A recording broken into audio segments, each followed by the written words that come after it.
In this lesson, we're going to be talking about developing concepts and also building a shoot plan. So a shoot plan is a document that will essentially guide your entire shoot. And it's really helpful for making sure that all of the images that you create are cohesive, because especially when you're shooting for a brand, they want to see that you can create a series of images that work together but also work individually. So even though this is for your portfolio, you're still going to want to show the companies that you can do this, so that when you're pitching this to clients or when clients come and see your website, they see that you have this skill. And we really recommend practicing every part of your process, even when you're just working on a portfolio piece. So this shoot plan will be really helpful for when you need to communicate ideas to clients. And it's really great to start working through it now and apply it now so that you can really build up those creative muscles and make sure that all of your images really fit together. One helpful way to organize your shoots is to organize them by groupings. So this could either be by group of images, maybe that are all within the same set, because you can take one set and create multiple different kinds of images within that set, but just by changing the propping, changing maybe the camera angle, and creating a fully different image. Or you can organize your set by image. Maybe there's less images for that particular shoot, and you can kind of create a different set or setup for each image. And that's what we're going to be doing today.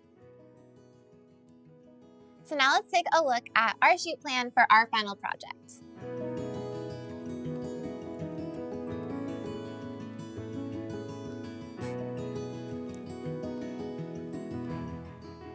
So a shoot plan is something that we have implemented into our production, and it has really changed our shoots and the quality of our images.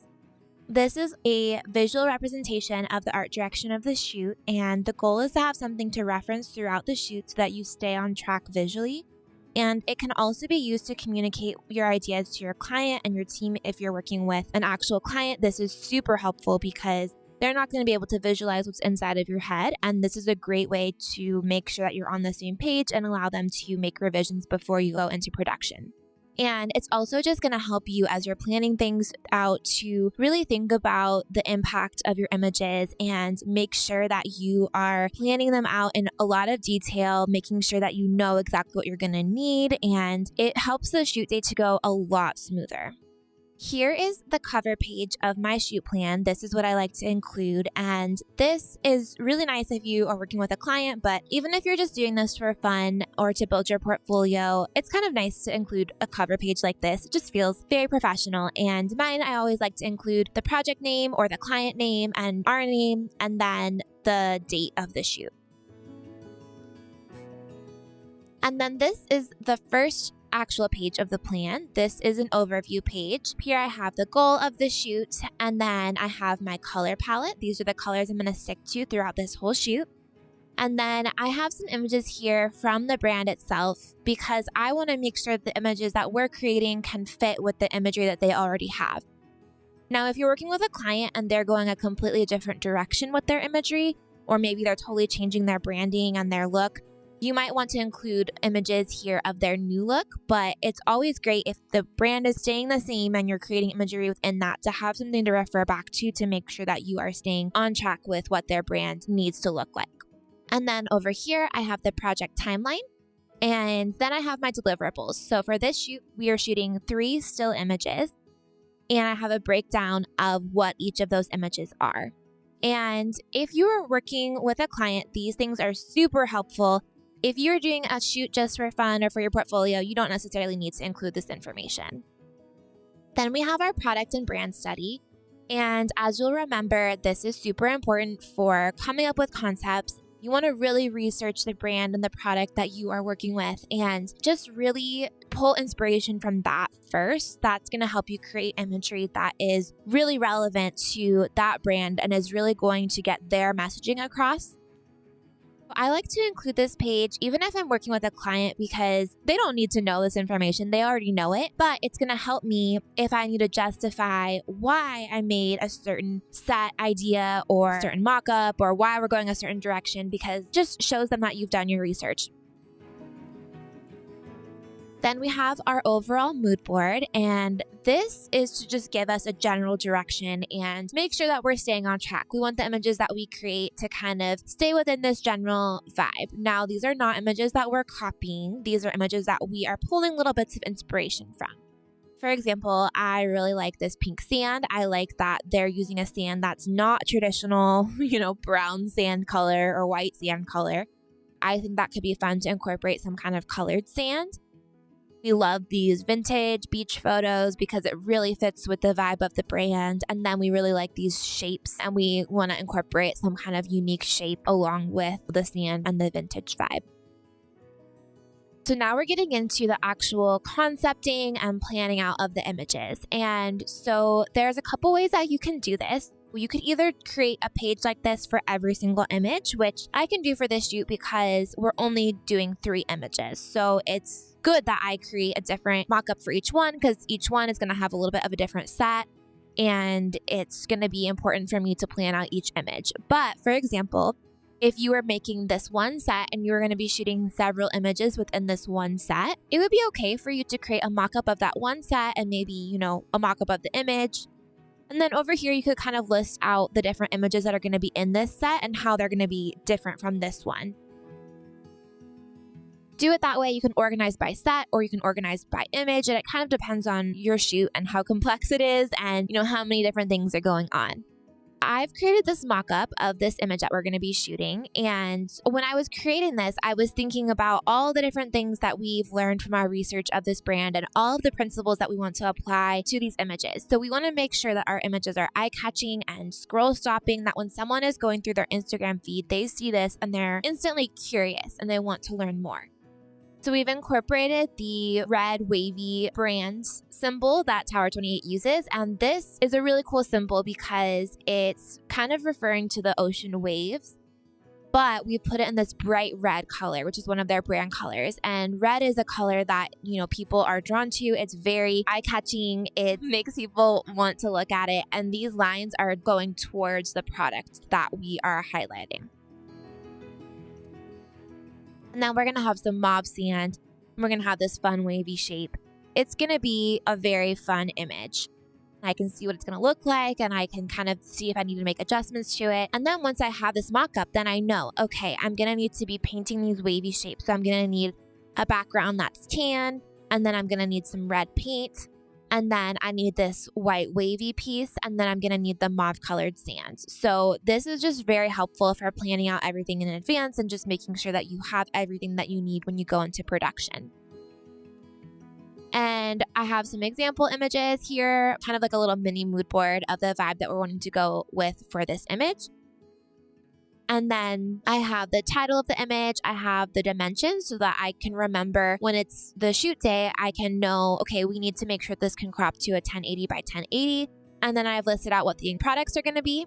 And then I have a description here, which is definitely helpful if you are working with a client or even just for yourself.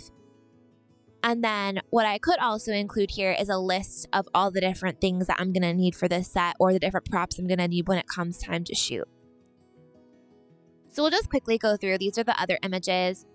This is the Instagram stories image, and kind of similar. I have the different things I'm going to need, and I've put the products in here.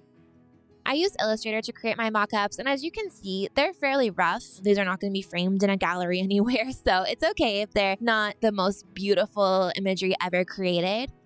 But I really like using Illustrator for this. You could use Photoshop. You could also even just use pen and paper, and that's totally fine. I think it's just important to visualize how things are going to be showing in your images. And then lastly, we have this group shot, which is a website header. And so for this, I took their actual website header to make sure that I was going to have the right dimensions. And I pulled this text from it so that I could kind of see, okay, if they were going to have some similar text, I can make sure it's going to look good with the different products. I can flip through and make sure, okay, are these images going to look good together? Because yes, they're going to be living in different spaces, but they should all look like they belong in one brand, in one setting, and see how they work together. And I think that's a really important thing. It's just really helpful when you are planning. So let's move on to talking a little bit more about concepts.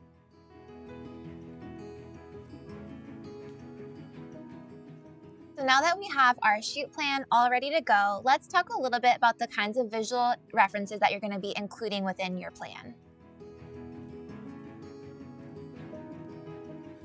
So you'll notice that when we started researching our product, we went directly to the brand and the product first in order to get inspiration. And then only after we have all of that inspiration in place do we then try to look for visual references that will help us kind of communicate or figure out what is in our brain, either to communicate with the client or just to make sure that we know what we're going to be building when we build our sets and source our props and put this shoot together.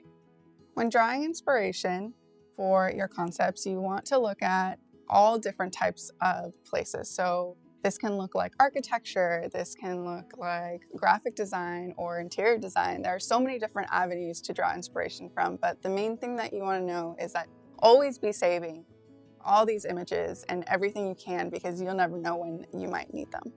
The last place that you want to look for inspiration is Pinterest, because, there is that opportunity and chance for you to, draw inspiration a little too closely to other photographers and creatives. You want to kind of have this be the last place that you look for images to add to your shoot plan.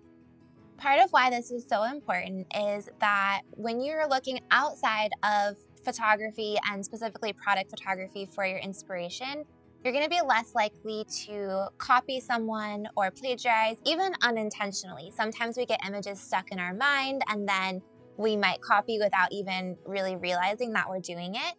And this is really important, especially when you work with clients. But even if you're just doing your own portfolio work, if you're planning on posting it or putting it out there, in order to avoid any copyright infringement or any legal issues that could come up, you want to just make sure that you're always creating original work that comes from your own mind. So we kind of think of looking at inspiration as kind of like a recipe. So you're looking at all of these images. You want to kind of distill from that image what you like about it. So maybe you pick one thing. That could be the lighting in one image, and maybe the colors in another image, and maybe placement in another. And you're putting all of these together into your own unique image. And so when you're creating a recipe, you might put in flour into the cake, but when you make the cake, it's going to taste like cake, right? It's not going to taste like flour. It's going to be something totally different, even though it had some flour in it. And so when you look at your final images, you just want to make sure that they look like their own unique, beautiful images that came straight from you. And that's what's going to make your portfolio really strong.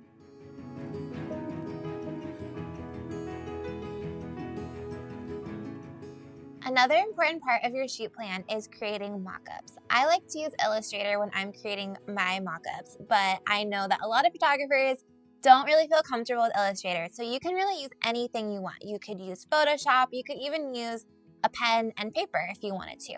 The only thing with that is it'll be a little hard to change colors if you make a change later on, but that's okay. The important thing with mock-ups is that it will help you get an idea of what the image is going to look like in advance of the shoot. This will help you when you're planning your set and when you're sourcing your props, or if you have to communicate your ideas to a client. This is going to help avoid any miscommunication or any reshooting that you may have to do if your client didn't really understand what your idea was.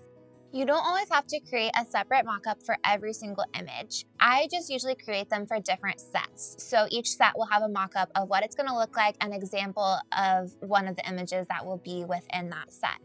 When you look at all of these as a whole, you can make sure that the whole shoot is cohesive and that it all belongs together.